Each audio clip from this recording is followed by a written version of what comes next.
Hello students, today we are going to discuss a important chapter of class 10 physics, light, reflection and refraction. Light, reflection and refraction.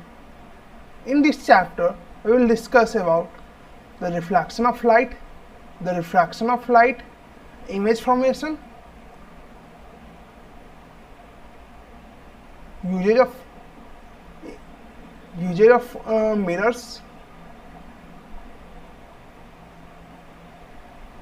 Also, we will discuss about where the refraction and reflection used in our daily life. First of all, I introduce myself. My name is Avjit Kumar, New Concept Classes, Hajipur. So, without wasting your time, let's start the video. Here, the first topic of our chapter is light, reflection and refraction. So first of all, we have to know about the light. What is light? Light is an electromagnetic ray that travels in a straight line. In a simple manner, we can also say that the light is a source of energy which helps to see anything. अगर हम लोग बात करें कि light क्या होता है, तो सिंपल वे में कहें कि फिजिक्स की भाषा में तो लाइट एक इलेक्ट्रोमैग्नेटिक रे है. अब इलेक्ट्रोमैग्नेटिक का मतलब दैट मीन्स वैसी रे जिनको ट्रैवल करने के लिए किसी मीडियम की जरूरत नहीं पड़ती है. जैसे अगर साउंड की बात करें तो साउंड को ट्रैवल करने के लिए मीडियम की जरूरत पड़ती है, तो इसलिए वो एक इलेक्ट्रोमैग्नेटिक रे नहीं है, वो एक मैकेनिकल रे के अंदर आ जाता है. बात करें तो ये हमेशा स्ट्रेट लाइन में ट्रैवल करती है, इसी कारण से इस तरह के मोशन को प्रोपगेशन कहा जाता है. और कई बार आप लोगों ने सुना होगा propagation of light. That means propagation of light means that the light always travel in a straight line. That means कैसे लाइट हमेशा एक स्ट्रेट लाइन में ट्रैवल करती है. और नेक्स्ट बात करें रिफ्लेक्शन की, तो when light falls on a surface and it reflected back into the same medium, we say reflection has taken place. इसको भी सिंपल मैनर में कहें तो रिफ्लेक्शन क्या होता है, जैसे मान लो कोई दीवार पे गेंद फेंके, दीवार पे गेंद टकराने के बाद वापस सेम रूम में या जिस भी जगह पे फेंकेंगे उसी तरफ वापस आती है. तो सेम यहाँ पे अगर मान लो कि ये एक वॉल है, सपोज कर लो कि ये एक वॉल है और ये रे जो जा रही है ये एक उस गेंद की भांति हो गई, तो दैट मीन्स ये गेंद टकराने के बाद वापस इसी मीडियम में लौट जाएगा. तो वही चीज रिफ्लेक्शन भी बता रही है कि जब लाइट किसी सरफेस पे फॉल करती है तो रिफ्लेक्ट बैक हो जाएगी. रिफ्लेक्ट बैक दैट मीन्स कर सकते हैं कि वापस इसी मीडियम में लौट जाएगी, और इसी फेनोमेना को हम लोग रिफ्लेक्शन कहते हैं. दैट मीन्स कर सकते हैं रिफ्लेक्शन क्या हो गया, bouncing back of light in the same medium. यानी कि समझ रहे हैं कि जब रे बाउंस बैक करके सेम मीडियम में लौट जाए, इस फेनोमेना को हम लोग क्या कहते हैं, तो रिफ्लेक्शन कहते हैं. भाई तो रिफ्लेक्शन क्या होगा, दोनों तो एक ही जैसे नाम लग रहा है. अब यहाँ पे थोड़ा सा चेंज क्या है कि सपोज करो कभी किसी कांच के गिलास में हम लोग लाइट को जलाते हैं, लाइट इस पार से उस पार भी चली जाती है, तो भाई यहाँ पे क्या होगा, ये तो रिफ्लेक्शन नहीं हुआ, इस कोई नया टर्म निकल के आया था. इसी टर्म को हम लोग रिफ्रैक्शन ऑफ लाइट के रूप में इंट्रोड्यूस करें. दैट मीन्स इसमें ये देखने मिलता है कि when light travels from one medium to another, यानी कि लाइट जो है एक मीडियम से दूसरे मीडियम में ट्रैवल कर गई, और इस दौरान कहीं ना कहीं ये देखने को मिला कि उसके ओरिजिनल पार्ट जो था वो उस पार्ट से बेंड कर जाएगी. इसमें क्या होगा, सपोज करो कि ये नीचे पानी है, वाटर हो गया, और यहाँ पे एयर है. जब एयर से कोई भी रे पास किया, वाटर में तो जाएगा भाई. तो वाटर में जाने के बाद सपोज कर लो कि सबसे पहले ये नॉर्मल बना लेते हैं. जाने के बाद इसको एक्चुअली जाना चाहिए था इस वे में, लेकिन ये चला जाएगा कुछ इस तरह से. ये मेरा इंसिडेंट रे, ये रिफ्रैक्टेड रे. दैट मीन्स ये देखने को मिलेगा कि ये अपने पार्ट को चेंज कर देगा, अपने पार्ट से डेविएट कर देगा.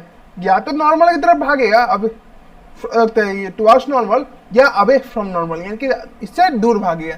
अब ये क्यों होता है सर, तो इसमें दो चीज़ें निकल के आती हैं. एक हो गया आपका रेयर मीडियम और दूसरा हो गया डेंसर मीडियम। अब ये क्या हो गया, ये तो नया टर्म है, कभी सुना ही नहीं। रेयर और डेंसर की बात करते हैं तो डेंसर का मतलब हो गया जो एयर से भी ज्यादा डेंस हो, यानी कि जो ज्यादा घना हो।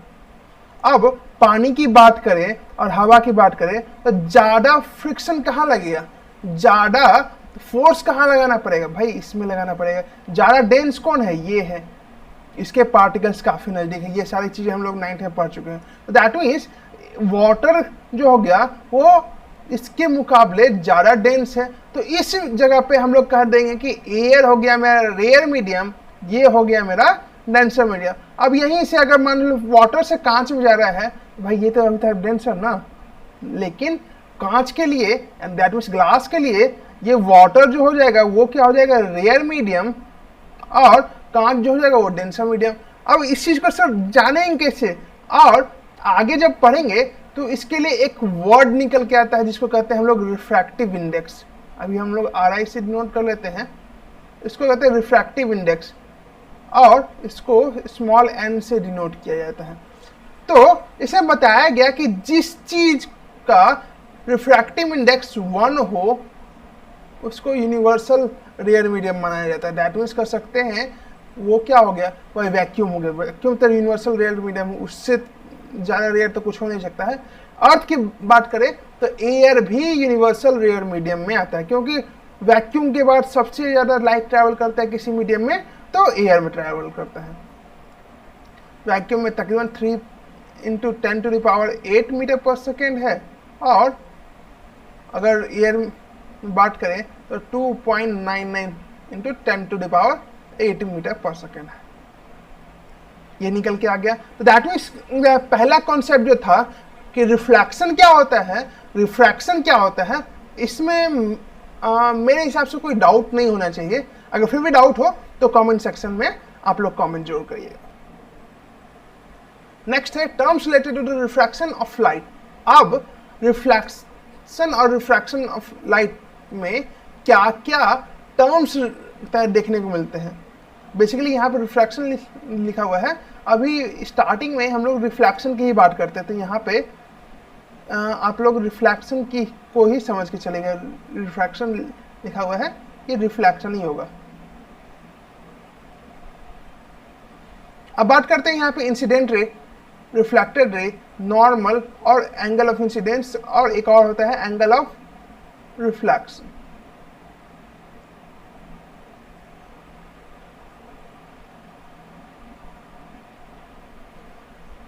भाई फिगर बनना चाहिए। सपोज कर लो कि ये एक सरफेस है और नीचे से सिल्वर पॉलिश्ड है, यहाँ से एक रे गया।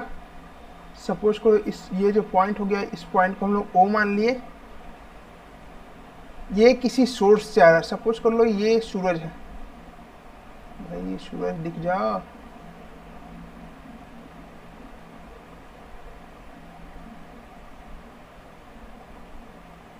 ये सूरज है और इससे ये रोशनी निकल के आ रही है, बीम ऑफ लाइट। बेसिकली हम यहाँ बीम नहीं कर रहे हैं, सिंगल रे की बात कर रहे हैं, लेकिन आता है तो बीम ही है।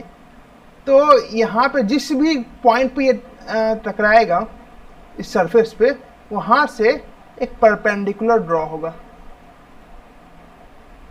और इस परपेंडिकुलर को जो कि सरफेस के परपेंडिकुलर होगा, इसको हम लोग नॉर्मल के रूप में जानते हैं। अब नॉर्मल का जरूरत क्या पड़ा भाई, क्या जरूरत है नॉर्मल की? तो नॉर्मल ये बताता है कि आखिरकार ये कितना डिग्री का एंगल, दैट मीन्स ये कितने डिग्री के एंगल पे इंसिडेंट कर रहा है, यानी कि ये सरफेस पे टकराने का काम कर रहा है। और इस वाले एंगल को हम लोग कहते हैं angle I. Angle I that means कर सकते हैं इंसिडेंस रे।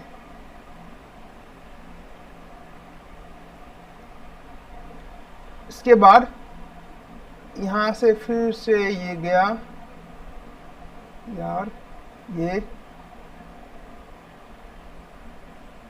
मेरे आंखों में दिख गया।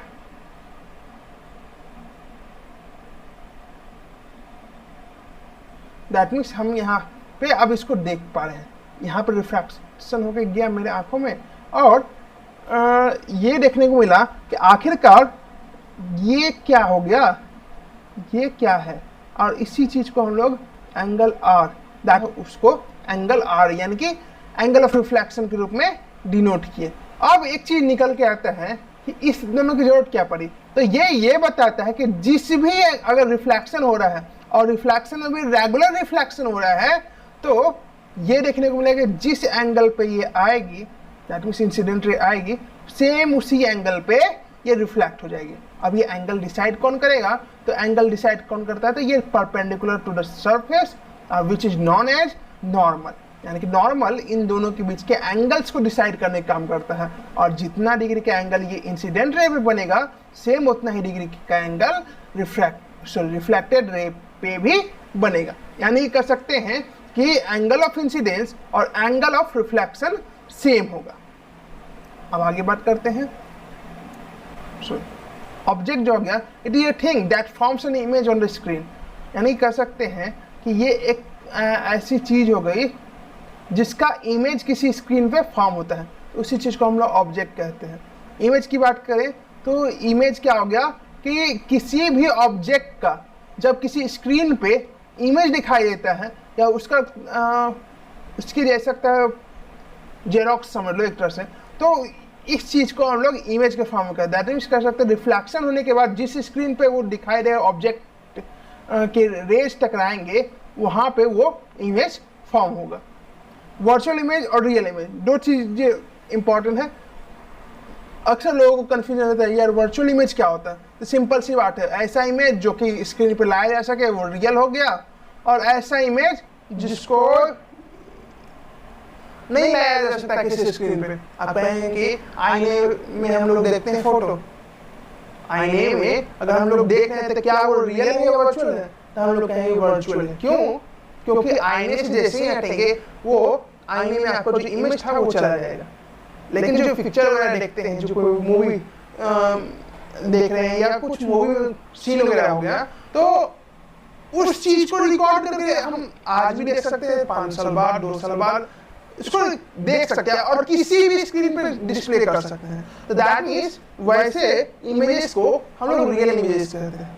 आप कहेंगे कि सर आईने में हम अपना इमेज देख रहे हैं, उससे फोटो क्लिक कर लिए तो कौन सा होगा? अरे तो वहां पे आपने फोटो क्लिक किया और जो फोटो स्क्रीन पे निकल के आया वो तो रियल इमेज है, नो डाउट। लेकिन क्योंकि आईने में जो इमेज था वो आप हटे तो वो फिर से गायब हो गया। दैट मींस आईने वाला जो इमेज था वो था आपका वर्चुअल इमेज, और जो आपने फोटो क्लिक किया वो क्या था? आपका रियल इमेज। ज्यादा कंफ्यूजन नहीं, वैसा इमेज जिसको स्क्रीन पर नहीं लाया जा सकता है वर्चुअल इमेज, वैसा इमेज जिसको स्क्रीन पर लाया जा सकता है वो हो गया रियल इमेज। बात करते हैं लॉज ऑफ रिफ्लेक्शन की। तो लॉज ऑफ रिफ्लेक्शन के अंदर ये देखने को मिलता है, 2 लॉ हैं बेसिकली। पहला जो आपको स्टार्टिंग में होता है कि एंगल ऑफ इंसिडेंस, यानी कि एंगल ऑफ इंसिडेंस ये वाला जो एंगल हो गया इसको हम लोग एंगल आई के रूप में भी जानते हैं, और ये वाला जो एंगल हो गया जिसको हम लोग एंगल आर के रूप में भी जानते हैं। ये दोनों एंगल जो होंगे वो क्या होंगे? इक्वल होंगे। दैट मींस पहला लॉ ये निकल के आता है कि angle i equal to angle r. दूसरा लॉ क्या कहता है? तो दूसरा लॉ क्या कहता है सुनिए। पहला इंसिडेंट रे, दूसरा नॉर्मल और तीसरा रिफ्लेक्टेड रे सेम सरफेस पे होंगे, यानी कि ये सरफेस है इसी सरफेस पे देखने को मिलेगा और इन द सेम मीडियम। जैसे ये जो मीडियम हो गया वो एयर में है, भाई इंसिडेंट रे भी एयर में है, नॉर्मल भी एयर में है, और रिफ्लेक्शन के बाद जो रिफ्लेक्टेड रे है वो भी एयर में है। दैट मींस तीनों सेम मीडियम में है। और इस चीज के थ्रू हम लोग कह सकते हैं कि हमारा दूसरा लॉ यही बता रहे हैं कि इंसिडेंट रे भी, नॉर्मल भी और रिफ्लेक्टेड रे भी तीनों सेम सरफेस पे है और सेम मीडियम में लाई कर रहे हैं, सेम मीडियम में देखने को मिल रहा है। तो ये 2 थे लॉज ऑफ रिफ्लेक्शन। आगे सीखते हैं। अगर कोई डाउट हो तो आप कमेंट बॉक्स में जरूर से जरूर आप अपना क्वेश्चन डालिए, ताकि मुझे ये फील हो कि आखिर छूट क्या गया। नेक्स्ट है property of image form by plane mirror. अगर कोई प्लेन मिरर की बात करें तो वहां पे अगर ये देखने को मिलता है कि कोई इमेज फॉर्मेशन होता है तो क्या क्या प्रॉपर्टी देखने को मिलती है। सबसे पहले चीज, जब भी कोई प्लेन मिरर फॉर्म होता है तो वहां पे जो इमेज फॉर्म होगा वो वर्चुअल रिएक्ट। अब देखते हैं कि आप अगर आईने में जाके देखें तो आप सीधा दिखाई देते हैं। जब भी आप जान लो, लिख के रख लो कि रियल होगा तो इन्वर्टेड होगा। जब भी कोई रियल इमेज बन के आएगा तो हमेशा उल्टा इमेज बनेगा, सीधा इमेज नहीं बनेगा। और जब भी कोई वर्चुअल इमेज बनेगा तो हमेशा इरेक्ट यानी कि सीधा इमेज निकल के आएगा। दूसरा कि जब भी आईने में देखते हैं ऐसा थोड़ी कि हम छोटा, अगर मेरा हाइट छोटा है तो आईने में बड़ा दिखाई देता है, सेम साइड दिखाता है। जितना बड़ा हम होंगे उतना बड़ा ही इमेज हमको दिखाई देगा। दैट मींस ये दिखाई दिया कि सेम साइज ऑफ ऑब्जेक्ट के साइज को घटाता है ना बढ़ाता है। At the same distance from the mirror as object in front of it. अगर मान के चलो कि हम यहाँ से 5 फीट की दूरी पे है मिरर से, तो मेरा इमेज जो फॉर्म होगा ऐसे नहीं कि आईने में ही होगा, आईने से भी 5 मीटर पीछे फॉर्म होटल नजर आएगा। तो दैट मींस कर सकते हैं कि जितना डिस्टेंस हम कवर करेंगे उतना ही डिस्टेंस इमेज भी मेरा बिहाइंड द मिरर कवर करता है। दैट मींस कर सकते हैं और वैसा दिखाई देगा। तीसरा हो गया, चौथा हो गया लिटरली इन्वर्टेड होता है। यानी कर सकते हैं कि अगर लेटर्स को देखते हैं तो वहां पे उल्टा दिखाई देगा। जैसे मान लो कि ए है तो ए तो ऐसे ही दिखाई देगा। जैसे ये पी है तो यहाँ पे अगर इमेज फॉर्म हो रहा है तो इमेज फॉर्म होने के बाद ये कुछ इस तरह से दिखाई देगा। दैट मींस ये बता रहा है कि यहाँ पे जो लेटर्स होंगे वो इन्वर्टेड यानी कि उल्टा नजर आएगा। और कुछ इसी कारण से आप लोग देखते हैं कि बेसिकली एम्बुलेंस वगैरह में एम्बुलेंस आपको दिखेगा बाहर से आपको उल्टा नजर आता है, लेकिन जब मिरर में पड़ता है तो सीधा नजर आता है। क्यों? क्योंकि वहां पे इन्वर्जन देखने को मिलता है, लैटरली इन्वर्जन बेसिकली देखने को मिलता है। नेक्स्ट, इसमें कोई डाउट होना नहीं चाहिए क्योंकि ये 8 वगैरह क्वेश्चन वगैरह है और जनरली 6, 7, 8 इन सब में आप इन सब चीजों को पढ़ चुके होंगे। बात करें यहाँ पे स्फेरिकल मिरर्स की, तो स्फेरिकल मिरर्स की बात करें यहाँ पे 2 तरह के मिरर्स होंगे आपको, कनकेव मिरर और कन्वेक्स मिरर। तो कनकेव मिरर की बात करें तो ये एक स्फेरिकल मिरर होता है जिनका रिफ्लेक्टिंग सरफेस इनवर्ट्स होता है। अब चीज लोग अक्सर कंफ्यूज होते हैं यार कनकेव क्या होगा, कन्वेक्स क्या होगा। तो छोटा सा ट्रिक समझ लो। केव मतलब क्या होता है? गुफा। और गुफा कैसी होती है भाई? अंदर की तरफ होती है। दैट मींस कभी भी कॉनकेव मिरर जो होगा वो अंदर की तरफ धंसा हुआ होगा और उसका रिफ्लेक्टिंग सरफेस जो होगा वो इनवर्ट्स होगा। इनवर्ट्स मतलब कि अंदर की तरफ उसका रिफ्लेक्टिंग सरफेस देखने को मिलेगा। सेम जब ये अंदर की तरफ रिफ्लेक्टिंग सरफेस है तो कन्वेक्स कहाँ होगा? बाहर की तरफ। कुछ इस तरह से उसका रिफ्लेक्टिंग सरफेस, ये हो गया उसका रिफ्लेक्टिंग सरफेस, इधर से silver polished. That is concave mirror की बात करें तो एक स्फेरिकल मिरर होता है जिसका रिफ्लेक्टिंग सरफेस क्या होगा? इनवर्ट्स होगा। उसको हम लोग क्या कहेंगे? Concave mirror. और एक ऐसा स्फेरिकल मिरर जिसका रिफ्लेक्टिंग सरफेस आउटवर्ड्स हो उसको कहते हैं क्या? Convex mirror. कुछ इंपॉर्टेंट टर्म्स हो गए जो कि एक स्फेरिकल मिरर के अंदर देखने को मिलते हैं। पहला हो गया सेंटर ऑफ कर्वेचर, फोकस, इसको प्रिंसिपल फोकस भी कहा जाता है, प्रिंसिपल फोकस या मेन फोकस।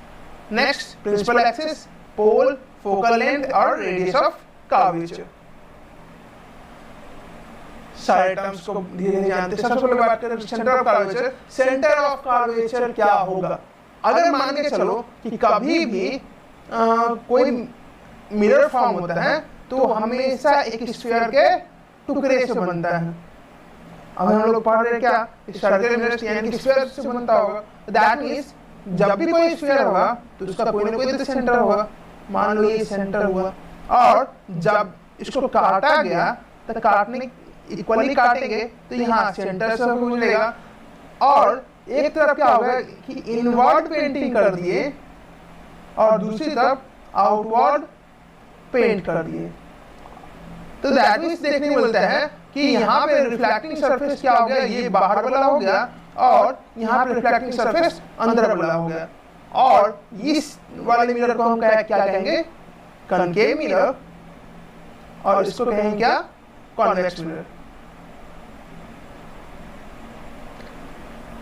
तो आप सब सेंटर ऑफ कर्वेचर बता रहे, आप ये क्या बताने लगे? तो यहाँ पे देखते हैं कि आखिर अगर काटा गया हो तो बीचों बीच काटा गया हो, दैट मीन्स सेंटर इसमें भी होगा और सेंटर इसमें भी होगा। तो दैट मीन्स कर सकते हैं कि वो पॉइंट जहां से इन मिरर को काटा गया हो, वो पॉइंट जो इस मिरर का सेंटर होगा, उसी इस जो भी मिरर होंगे, ये जो मिरर के कर्वेचर होंगे, कर्वेचर का मतलब ये हो गया जो कर्व आर्च देखने को मिलता है, इसी को हम लोग कर्वेचर कहते हैं। तो इसका जो सेंटर होगा जहां से ये मिरर उस स्फीयर से कटा होगा, उसी पॉइंट को हम लोग सेंटर ऑफ कर्वेचर कहते हैं। तो डेफिनेशन के रूप में ये लिखा गया, it is the centre of the sphere of which the mirror is a part. यानी कह सकते हैं कि बेसिकली ये उस स्फीयर का पार्ट होगा, या स्फीयर के सेंटर का स्फीयर का सेंटर होगा जिस स्फीयर से ये मिरर कट के निकला है।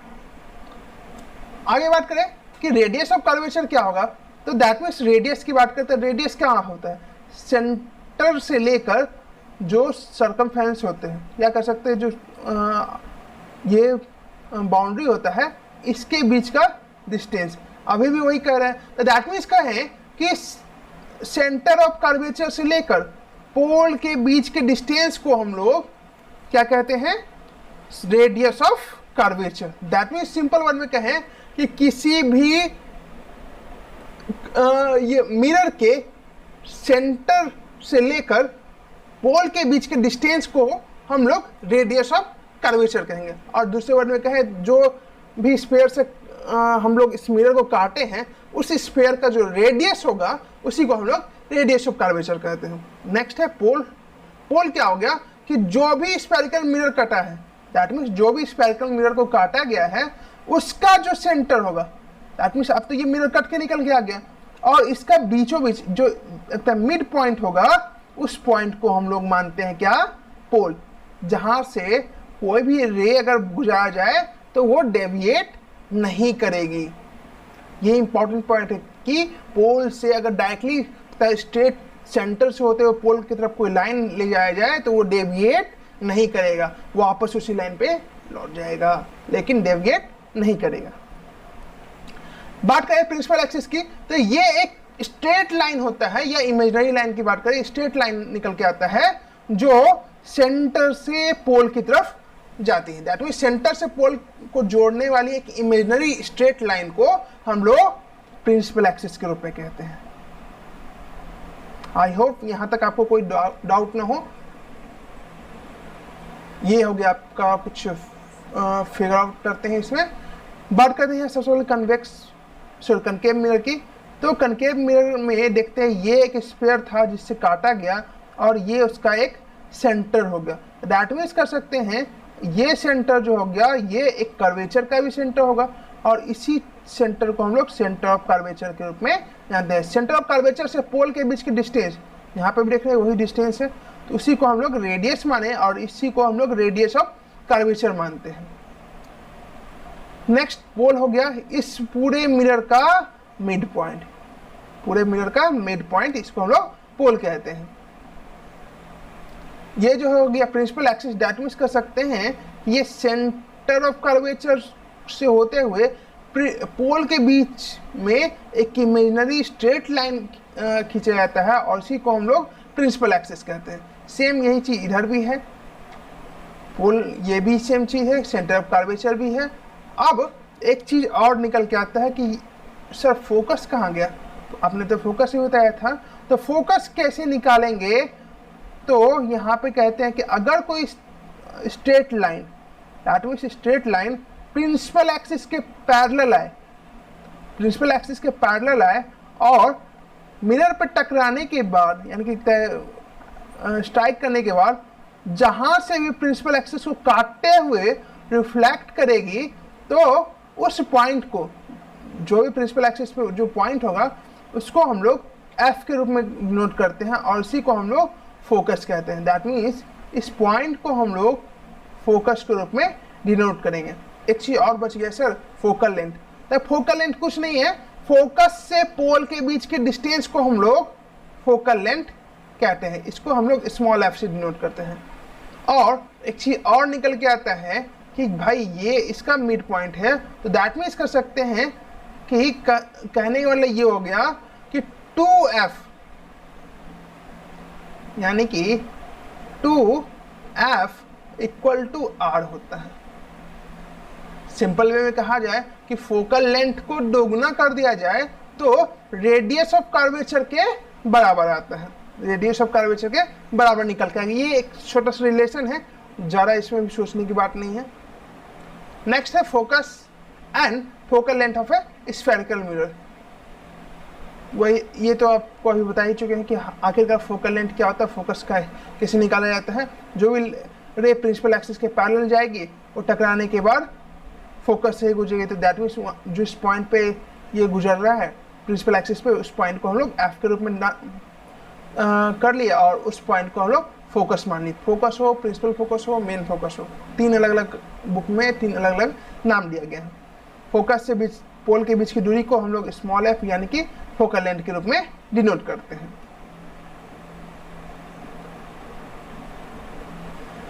अब यहाँ पे कुछ रूल्स हैं कि आखिरकार किसी भी स्फेरिकल मिरर्स में लाइट अगर ट्रैवल करते या रिफ्लेक्शन होना हो तो क्या क्या रूल्स उसमें देखने को मिलेंगे। सबसे पहला रूल कि अगर कोई रे प्रिंसिपल एक्सिस के पैरेलल जाएगी तो वो हमेशा और हमेशा मेन फोकस से होके ही गुजरेगी, चाहे वो किसी में हो। ये कनकेव है तो डायरेक्टली दिखाई देगा, कन्वेक्स होगा तो इनडायरेक्टली दिखाई देगा, लेकिन हमेशा जान लो कि ये फोकस से ही होके गुजरेगा। सेम चीज यही नीचे भी लिखा गया है कि अगर कोई लाइन फोकस से होके आ रहा है, दैट मीन्स अगर कोई रे फोकस से होकर गुजर रहा है तो मिरर से टकराने के बाद वो प्रिंसिपल एक्सिस के पैरेलल चला जाएगा। यहाँ आप देखते हैं फोकस से होते हुए आ रहा है और जब मिरर पे टकराया तो प्रिंसिपल एक्सिस के पैरेलल हो जाएगा।